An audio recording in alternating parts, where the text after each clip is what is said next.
बेटा यहाँ पे cosec A plus cot A की वैल्यू 11/2 दी है और हमें tan ए की वैल्यू फाइंड करनी है।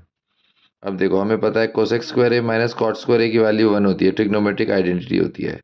तो cosec square A minus cot square को हम फैक्टराइज कर सकते हैं, cosec A minus cot A into cosec A plus cot A में इक्वल टू 1।